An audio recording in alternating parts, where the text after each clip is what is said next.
பிஜேபியிலிருந்து எல்லா பொறுப்புகளிலிருந்தும் அரசியல் பிரமுகர் திருச்சி சூர்யா கடந்த மாதம் விலக்கப்பட்டிருந்தாரு.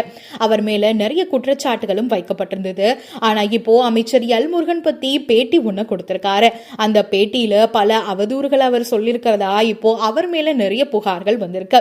எல் முருகனுக்கும் பிரபலமான ஒரு நடிகைக்கும் நெருங்கிய தொடர்பு இருக்கிறதாகவும், மோடி பொங்கல் விழாவுக்கு வந்திருந்தப்போ அந்த நடிகையை அழைச்சு அவங்களுக்காகத்தான் நிறைய உரிமைகளை கொடுத்ததாகவும் சொல்லியிருந்தாங்க.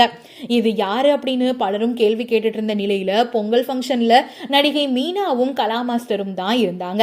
பிஜேபி பிரமுகர் கலா மாஸ்டர் அப்படிங்கறதுனால மீனா அழைக்கப்பட்டிருக்கலாம் அப்படின்னு ஒரு சிலர் பேசியிருந்தாலும் அவர் சொன்ன நடிகை மீனா தான் அப்படின்னு இப்போ பகிரப்பட்டு இருக்கு.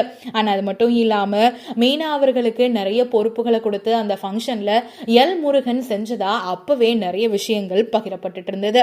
இது குறித்து மீனாவே ஏதாவது பதில் சொல்லுவாங்க அப்படின்னு எதிர்பார்க்கப்பட்டிருந்த நிலையில மீனா அவர்களுடைய ட்விட்டர் வலைப்பக்கத்துல ஸ்ப்ரெட் பை ஃபூல்ஸ் அண்ட் வதந்தி எல்லாமே ஹேட்டர்ஸால மட்டும்தான் உருவாக்கப்படுது, இதை முட்டாள்கள் தான் நம்புவாங்க அப்படின்னும் அவங்க ஒரு போஸ்டர் ஷேர் பண்ணியிருக்காங்க.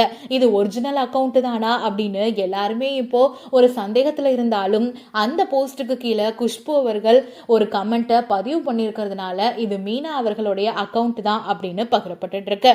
பட் எப்படியோ எல் முருகனுக்கும் பிரபலமான நடிகை அப்படின்னு சொல்லப்படுற மீனா அவர்களுக்கும் நெருங்கிய தொடர்பா அப்படின்னு இப்போ எல்லாருமே பேச ஆரம்பிச்சிட்டாங்க.